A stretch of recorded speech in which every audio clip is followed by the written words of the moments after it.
하실 말씀은 누가복음 2장 39절에서 52절까지의 말씀입니다. 누가복음 2장 39절에서 52절까지의 말씀을 다 같이 봉독하겠습니다.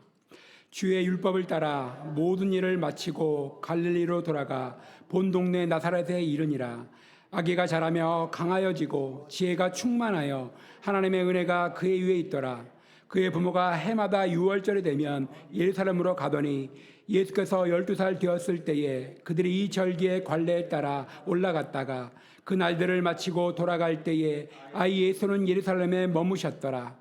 그 부모는 이를 알지 못하고 동행 중에 있는 줄로 생각하고 하룻길을 간 후 친족과 아는 자 중에서 찾되 만나지 못하매 찾으면서 예루살렘에 돌아갔더니 사흘 후에 성전에서 만난즉 그가 선생들 중에 앉으사 그들에게 듣기도 하시며 묻기도 하시니 듣는 자가 다 그 지혜와 대답을 놀랍게 여기더라.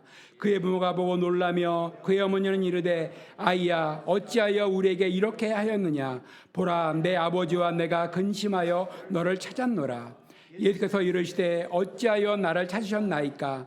내가 내 아버지 집에 있어야 될 줄을 알지 못하셨나이까 하시니 그 부모가 그가 하신 말씀을 깨닫지 못하더라. 예수께서 함께 내려가사 나사렛에 이르러 순종하여 받드시더라. 그 어머니는 이 모든 말을 마음에 두니라. 예수는 지혜와 키가 자라가며 하나님과 사람에게 더욱 사랑스러워 가시더라. 아멘. 자, 오늘 이제 예수님의 세계 8번째 시간인데 오늘 본문은 예수님의 그 성장 과정이에요. 어릴 때 성장 과정. 이 성장 과정을 거의 기록한 말씀인데 제가 제목을 뭐라고 지었냐 하면은 한 송이 국화꽃을 피우기 위해라는 말로 정했어요. 이 한 송이 국화꽃을 피우기 위해라는 말은 성경에 나오는 말이 아닙니다. 이거는 미당 서정주라는 시인께서 지은 시의 한 부분이에요. 국화 옆에서라는 시인데 이렇게 시작을 합니다. 한 송이 국화꽃을 피우기 위해 봄부터 소쩍새는 그렇게 울었나 보다. 한 송이의 국화꽃을 피우기 위해 천둥은 먹구름 속에서 또 그렇게 울었나 보다. 겉으로 보기에 가을에 핀 단순한 한 송이 꽃, 가을이 되면 항상 피고 항상 그 자리에 있고 늘 눈에 볼 수 있는 일상적인 한 송이 꽃, 국화꽃인 것 같지만은 그러나 이 꽃 한 송이를 피기 위해서는 수많은 세월, 수많은 과정, 수많은 많은 것들이 있었다는 것을 얘기해 주는 거죠. 예수님이 우리를 위해 십자가를 지셨습니다. 우리는 거저받았어요. 어느 날 다 이루신 십자가의 그 공로로 우리는 거저받은 은혜입니다. 그러나 우리가 보기에는 그냥 예수님이 이루신 십자가지만 그렇게 구원을 받았지만 그 구원은 그냥 이루어진 게 아닙니다. 한 송이 국화꽃을 피우기 위해서도 봄부터 그렇게 소쩍새가 울고 여름에 그렇게 천둥이 먹구름 속에서 그렇게 운 것처럼 한 송이 국화꽃도 그런데 하물며 예수님이 우리를 위해서 구원을 이루신 그것이 어떤 과정을 거쳤겠는가. 성경이 오늘 그걸 말하고 있는 거예요. 수많은 예언의 선지자들의 예언이 있었고 수많은 사람의 헌신이 있었고 우리가 알다시피 세례 요한의 탄생이 있었죠. 그 전에 또 시몬이라는 사람이 있었고 안나라는 사람이 있었고 예수님의 부모가 있었고 33년을 지내셨지만 30년을 이름 없이 사셨어요. 30년을. 빙산의 일각이죠. 빙산이 위에 나온 게 1%밖에 안 된다 그러잖아요. 99%가 땅에 잠길 것처럼 3년 동안 있었고 그렇게 3년 동안 정말 그렇게 불꽃처럼 사셨지만 그러나 그분의 인생 전에는 하나님의 창세 전부터 예비함이 있었고 수백 년 수천 년 동안의 예언과 선지자들의 피땀 흘린 예언과 헌신이 있었고 그리고 예수님 당대에도 눈에 안 보이는 많은 사람이 있었고 그리고 예수님 자신의 30년의 삶이 있었어요. 여러분 오늘날 우리가 알다시피 기독교가 양적으로 성장되고 겉모양이 화렵게 부흥됐지만은 점점 우리가 돌이켜보고 생각해보면은 오히려 양적으로 성장하지만은 질적으로 쇠퇴했다는 사실을 우리는 부인하지 못하죠. 화려합니다. 화려하지만은 내용이 알차지를 못하고 뭔가 능력이 쇠퇴해가는 것을 우리는 다 느끼고 있고 그렇게 말을 합니다. 덩치는 커졌어요. 소음은 좋습니다. 소리는 좋습니다. 시스템은 좋아요. 모양은 좋습니다. 그러나 내실이 갖춰지지 못하는 기독교 그런 속에서 우리는 살고 있어요. 세상의 영향력을 주기보다는 오히려 비난과 도덕적인 비난의 소리가 더 크게 들려오고 있습니다. 우리 자신을 돌이켜봐도, 우리 개인을 봐도, 교회만이 아니라 우리 개인을 봐도 그런 증상들이 있습니다. 이유는 무엇일까? 왜 말만 많아질까? 왜 지식만 많아질까? 왜 좀 더 경건하고 좀 더 존경받고 영향력이 있는 그런 곳에서 점점 멀어져 가는 것을 느끼는가? 이유는 하나입니다. 변질된 거예요. 복음이 변질된 거예요. 바꿔진 건 아닙니다, 여러분. 우리가 예수님을 바꾼 건 아닙니다. 성경을 바꾼 것도 아닙니다. 우리가 예수님 믿고 성경 믿습니다. 그러나 무엇이에요? 우리의 믿음과 신앙이 순수해지질 않은 거죠. 형식적이고 세상적이 되고 습관화되고, 특별히 십자가가 변질돼. 십자가의 본질이 희생됐어요. 십자가는 박수를 치지만 내가 그 길을 걸으려고 하지 않아요. 내가 그것을 붙잡으려고 하지 않아요. 내가 그 길을 가려고 하지 않아요. 그래서 성도는 많고 말은 많지만은 그러나 본질이 가벼워진다. 본질이. 특별히 여러분, 우리가 주님을 따르는 겁니까? 아니면 주님이 내게 오기를 바라는 겁니까? 잘 생각해 봐야 돼요. 우리가 주님을 믿는다고 합니다. 그러면 주님 뭐라 그럽니까? 나를 믿느냐? 나를 따르라. 나를 본받으라. 이렇게 말했잖아요. 나를 본받고 내게 와서 배우라. 수고하고 무거운 짐 지더라 내게로 오라. 내가 너를 쉬게 하리라. 내 멍에는 쉽고 가벼우니 내게 와서 배우라. 나를 따르라. 그랬는데 정작 우리가 예수를 믿는다고 하면서 주님을 따르기보다는 주여 가라고 하지 말고 내게 오셔서 내가 주님을 붙잡아요. 내가 주님을 따르는 게 아니라 내가 주님을 잡아 당기고 있어요. 주님 여기 계십시오. 내 상황 가운데 내 가운데 계십시오. 그리고 나로 하여금 다른 거 하지 말라. 다른 거 하라. 그렇게 말하지 마십시오. 베드로가 그랬잖아요. 주여 그리 마옵소서. 예수님이 십자가를 지고 예수님이 대제사장과 서기관들에게 고난을 받을 것을 필요로 말씀하시자 갑자기 베드로가 뭐래요? 주여 그리 마옵소서.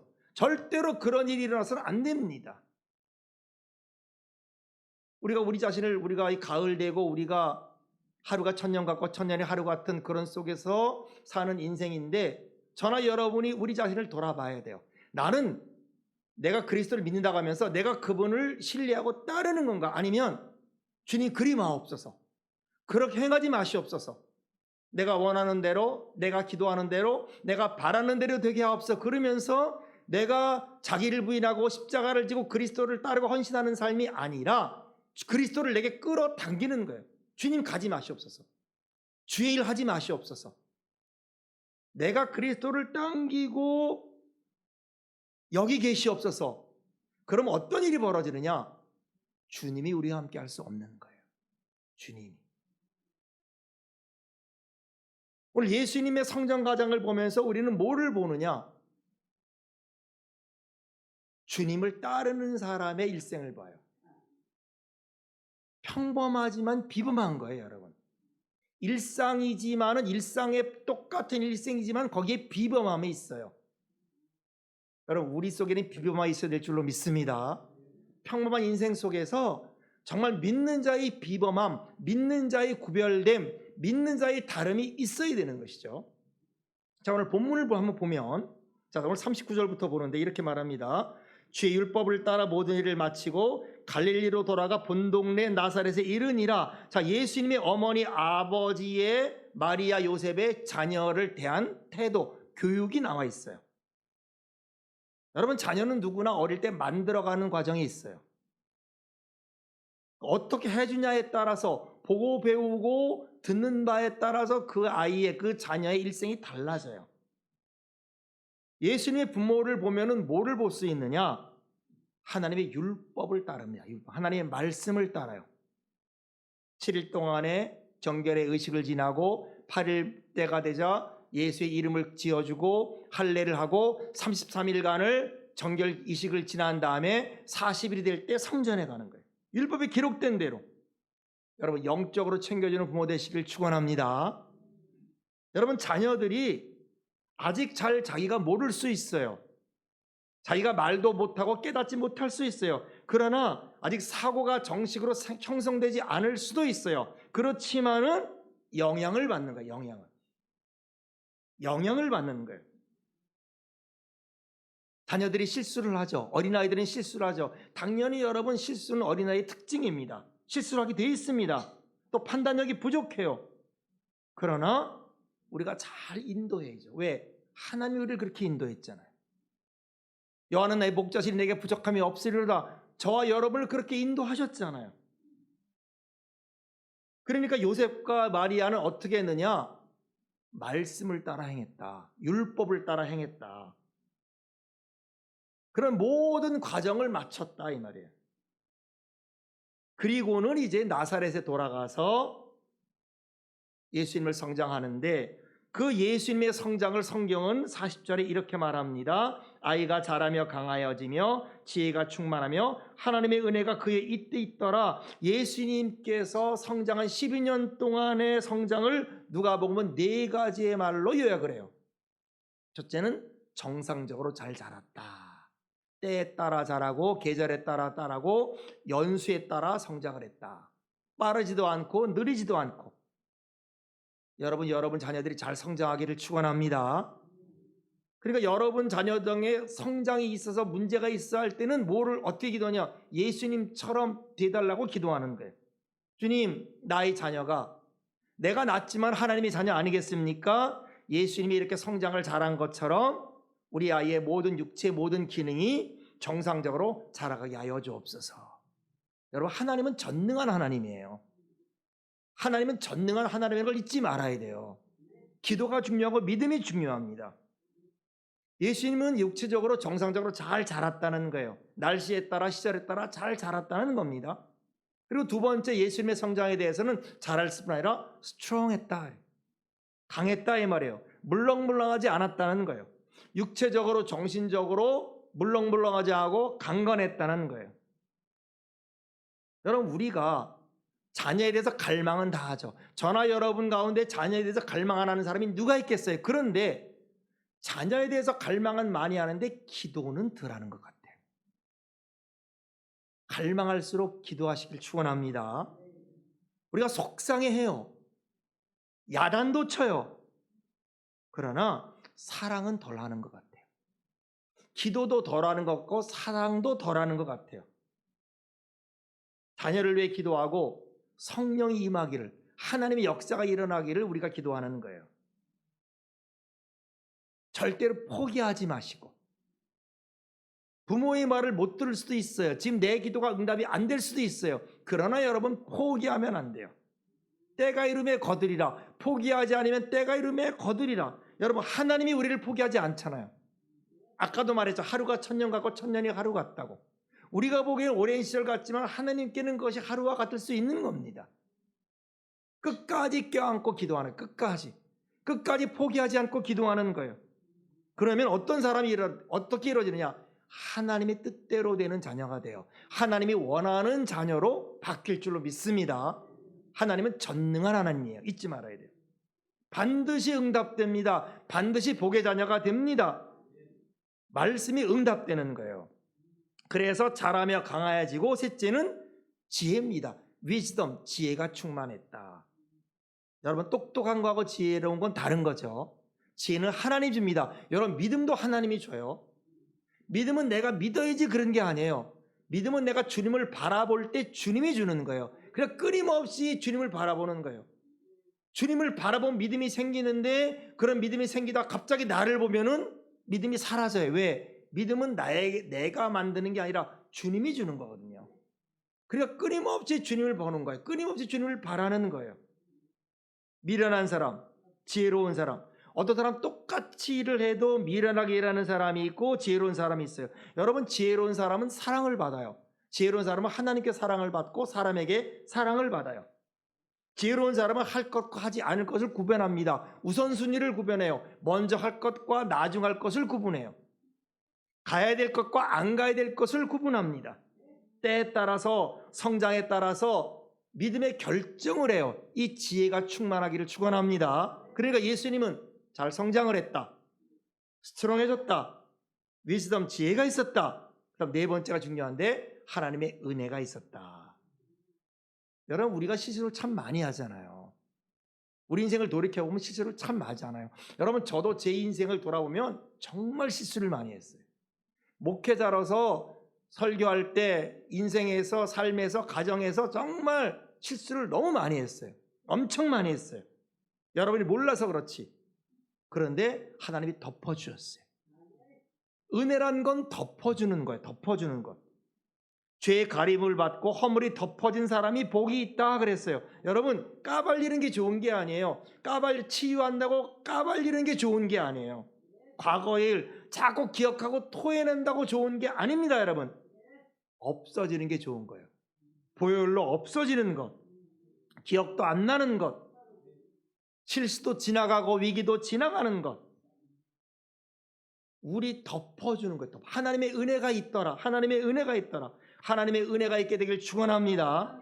그러니까 예수님에게 어떤 일이 있었느냐? 성장했다, 강해졌다, 지혜로웠다, 하나님의 은혜가 있었다. 그리고 오늘 2장 맨 마지막에 보니까 사람과 하나님 앞에 칭찬을 받았다. 우리는 그럴 능력이 없어요. 저나 여러분은 그럴 능력이 없어요. 그런데 없는데 하나님이 역사하면 이렇게 되는 거예요. 없는데 성령이 역사하면 이렇게 되는 거예요. 여러분, 쉬운 삶 살기를 추구합니다. 삶이 쉬워야 돼요.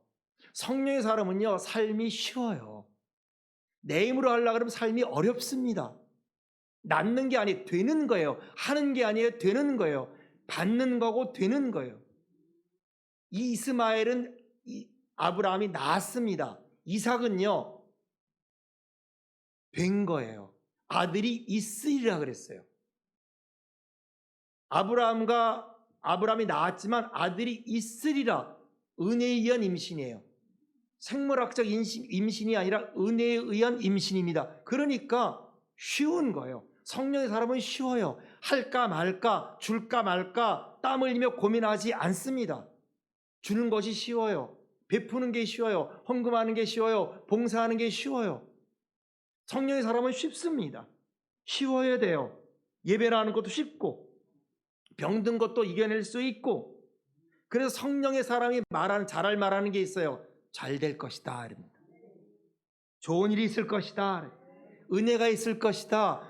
복이 될 것이다. 합력하여 복이 될 것이다. 고비는 넘겨질 것이다. 여러분, 이런 믿음이 있어야 될 줄로 믿습니다. 그러니까 여러분, 열매는 그냥 이루어지는 게 아니에요. 이런 많은 과정과 많은 것들이 복합돼서 있는 거죠. 믿음이 먼저 옵니다. 여러분, 해결이 먼저 오는 게 아니에요. 우리는 먼저 문제를 해결하려고 그래요. 그러나 여러분, 성경은 순서가 있어요. 여러분, 순서가 진리입니다. 예수님 순서대로 사시잖아요. 제가 여러분에게 가장 추천하는 성경이 뭔지 아세요? 레위기예요. 레위기. 여러분, 레위기를 보세요. 다른 성경을 보기 전에 레위기를 보세요. 이스라엘 사람들이 13살이 되면 자녀들에게 무슨 성경을 보게 해요? 레위기를 보게 해요. 레위기는 무슨 얘기입니까? 순서대로 하라는 거예요. 하나님 말씀대로 하라는 거예요. 가나 혼인잔치 때 누가 물을 채웁니까? 하인이 채우잖아요.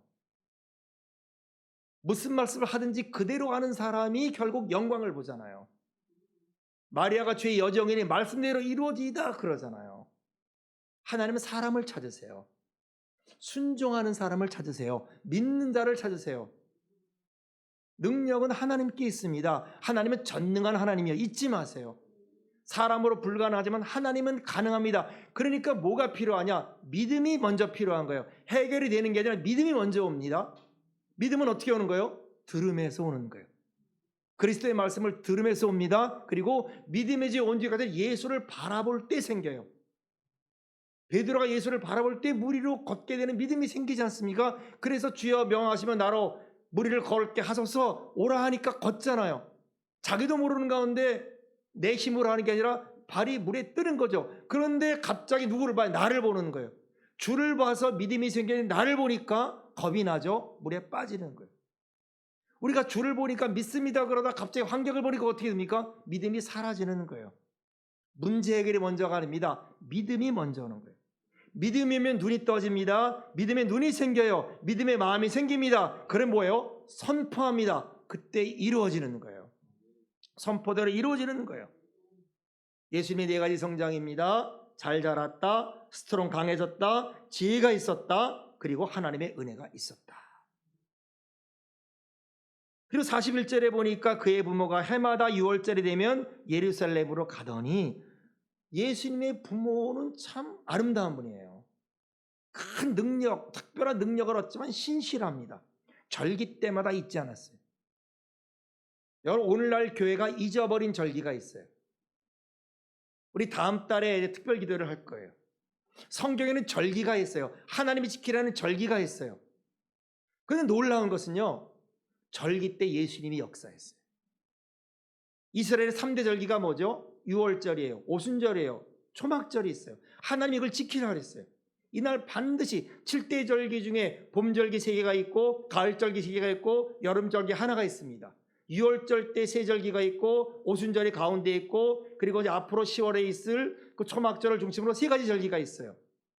3가지 절기의 중심이 6월절, 오순절, 초막절 3가지 절기인데, 이게 예수님과 기가 막히게 떨어져요. 6월절 날 어린 양의 피를 치라고 이스라엘 사람들이 오는 그날 예수님이 돌아가셨어요.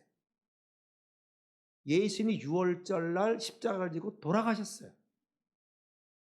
그리고 50일이 지난 오순절 날 이스라엘 백성들이 6월절에서 나와가지고 호렙산에서 말씀을 받고 모세 율법을 받은 그날, 그래서 하나님과 이스라엘이 언약을 체결한 그날 성령이 강림했어요. 이게 우연입니까, 여러분? 여러분, 하나님은 우연이 아니세요. 하나님은 말씀대로 하세요. 하나님의 예언대로 하세요. 6월절 예수님이 돌아가셨어요, 신약에서. 오순절날 이스라엘 백성들과 하나님과 언약을 채우는 그날, 우리 돌에 새긴 비가 아니라 우리 마음에 새긴 성령이 임하셔서 교회가 탄생했어요. 영적 이스라엘이 탄생했어요. 마지막 약속이 남아있죠. 그게 초막절입니다. 아직 이루어지지 않았어요. 마지막 이루어지는 예수님의 약속이 뭡니까? 다시 오심이죠. 초막절은 아직 확실히 모르지만, 때와 시기는 모르지만 예수님의 재림과 관계가 있어요. 초막절이 되면 우리는 뭐를 봐야 되냐? 예수님의 재림을 생각해야 돼요. 이 세상에 살지만 우리 인생은 천년이 하루 같고 하루가 천년까지 사는 인생이기 때문에 예수님 재림을 잊지 말아야 돼요. 기름을 준비해야 되고, 언제 어떻게 올지 모르지만 호령과 천사장의 소리와 하나님 나팔 소리를 친히 강림하실 때 우리가 공중에서 주님을 영접해야죠. 이거를 준비하는 인생을 살아야죠. 이것이 가을절기입니다. 10월부터 우리가 특별 새벽기를 하는 이유가 그겁니다. 절기 때마다 부모들은 잊지 않고 그때마다 예수님을 데리고 성전에 갔어요. 여러분, 주일날 자녀들의 손을 잡고 오는 부모는 복이 있습니다. 그냥 너 알아서 가라가 아니에요. 챙겨주는 부모랑 알아서 가라고 하는 부모는 다릅니다. 어린애는 다 못 챙겨요. 11조도 챙겨주는 거예요. 주머니에 넣어주는 거예요. 새돈을 바꿀 줄도 모르고 토요일날 돈 바꿔놨다가 자녀에게 11조를 챙겨주는 거예요. 헌금을 챙겨주는 거예요. 물론 그거 가지고 딴짓 할 수도 있죠. 그래도 계속 주는 거예요. 채워주는 거예요. 여러분, 부모의 특징은 속는 겁니다. 알면서 속고 모르면서 속는 거예요. 계속 속아주는 거예요. 또 넣어주고 또 넣어주고. 그럼 어떻게 되는가? 하나님이 역사하는 거예요. 하나님은 전능한 하나님이거든요. 하나님 믿고 내가 규례대로 하면, 말씀대로 하면, 예언대로 하면 하나님이 역사하는 겁니다. 그러니까 예수님의 부모의 특징은 뭐냐면 튀는 건 없어요. 신실합니다. 아름다워요. 일상적으로 행하지만 거기에 비범함이 있습니다. 그래서 매 절기 때마다 예배드리고 제사하고 꾸준히 이렇게 하는 모습을 보면서 예수님이 자랍니다. 이것이 예수님의 어린 시절의 영적인 배경이었어요. 자, 그러던 어느 날 한 사건이 생기는데 42절입니다. 같이 읽습니다. 시작. 예수께서 12살 되었을 때 그들이 이 절기의 관례를 따라 올라갔다가, 자, 예수님이 12살 되던 해에 관례에 따라, 습관에 따라서 절기에 지키러 예루살렘에 올라갔습니다. 그 해에도 예수님이 따라갔어요. 안 간다고 하지 않았어요. 12살쯤 되면은 이제 안 간다고 말할 수도 있고 그 사춘기가 시작될 테니까 반항할 수도 있는데 그러지 않았다는 거예요. 고분고분 끝까지 갔다는 겁니다. 자, 그런데 어떤 일이 있었는가 하면은 43절 44절에 보니까 그날들을 마치고 돌아갈 때 아이 예수는 예루살렘에 머무르셨더라. 그 부모는 이를 알지 못하고 동행 중에 있는 줄로 생각하고 하룻길을 간 후 친족과 아는 자 중에 찾되, 자, 이렇게 온 가족이 유월절을 다 보내고 지키고 가는데, 돌아가는데 소년 어린 12살 예수님이 예루살렘에 남아 있었어요. 같이 안 가고. 그러나 부모는 사실을 알지 못하고 당연히 일행 속에 같이 있겠거니 생각을 하고 마을 사람들 같이 절기를 지키고 내려간 겁니다. 하룻길을 가다가 그때서야 예수님이 그 무리지 없는 걸 발견했어요. 참 어지간한 부모님이죠. 하루가 지나도록 찾지도 않았어요. 편안한 가족 분위기. 정말 편안한 가족 분위기. 그 속에 있으리라고 생각한 거예요. 잘 있겠지라고 생각한 거예요. 튀는 가족이었다면 안 그랬겠죠. 하루를 지나고 나서야 예수님이 없다는 사실을 발견한 이 가족.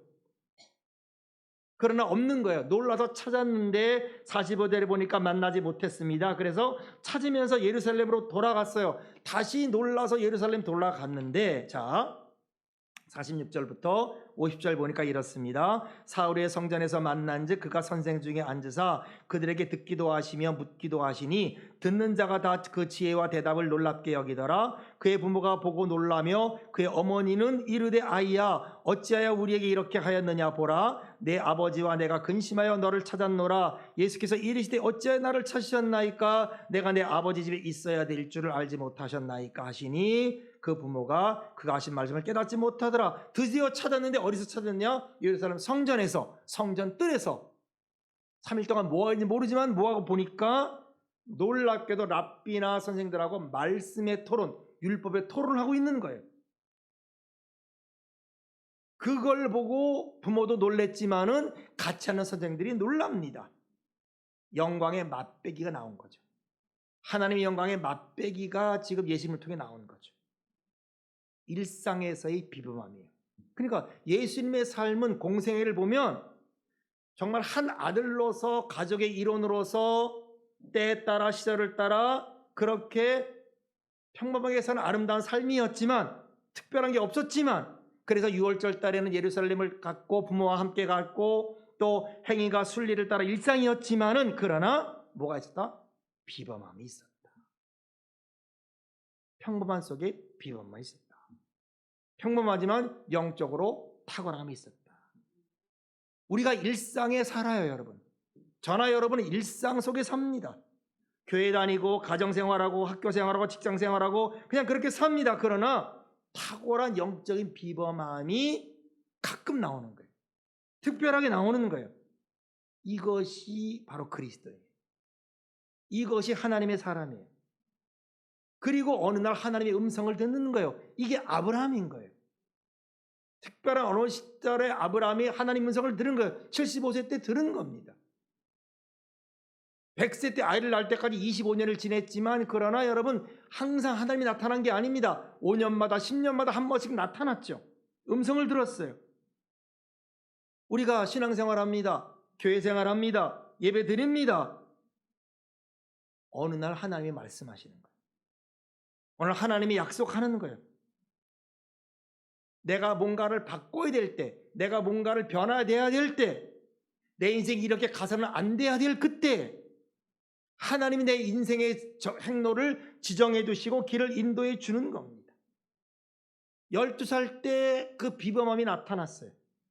부모가 말합니다. 얼마나 걱정인지 알았냐? 너 여기 뭐하고 있었느냐? 우리가 그렇게 걱정하지 몰랐느냐 할 때 갑자기 예수님에서 뭐가 태어납니까? 왜 걱정합니까? 그리고 내가 내 아버지 집에 있을 줄 알지 못하였나이까.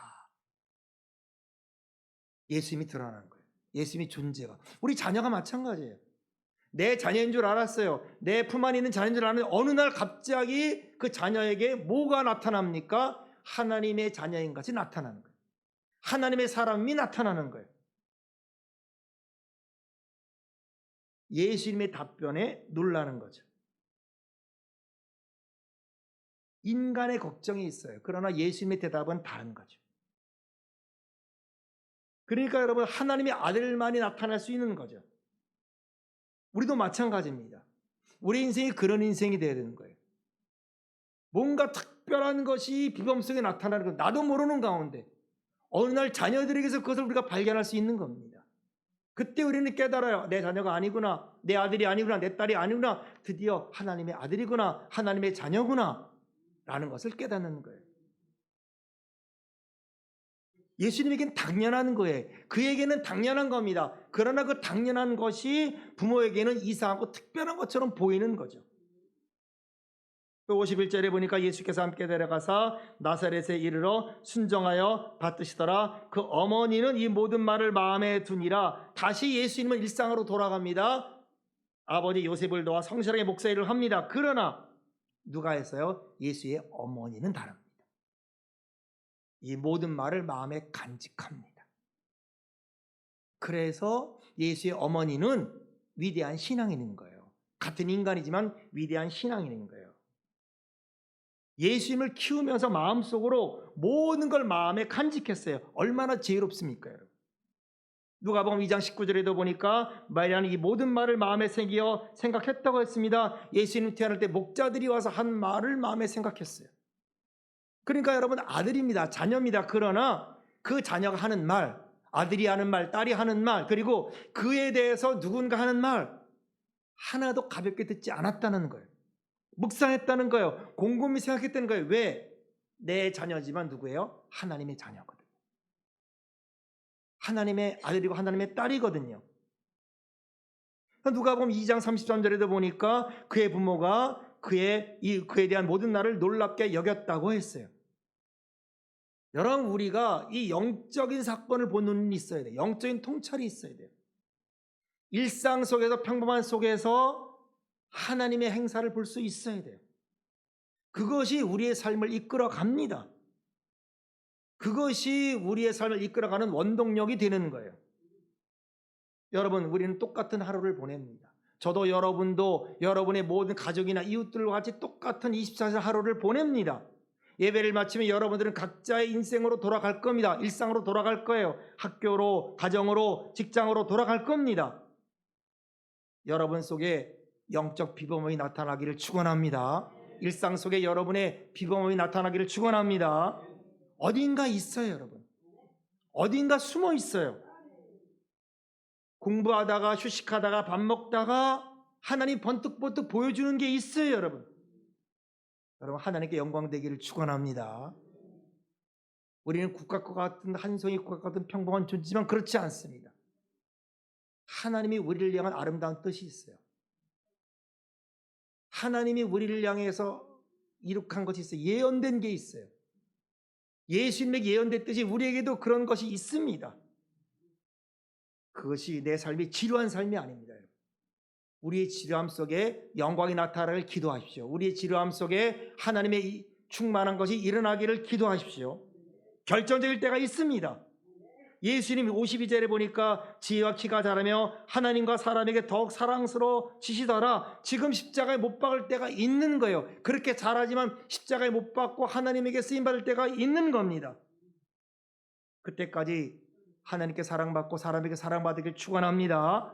그러다가 정말 하나님의 때가 있을 때 많은 사람에게 덕을 끼치고 영향력을 끼치고 통찰력을 가지고 그리고 하나님의 영광에 살아가는 우리 모두 되시기를 축원합니다.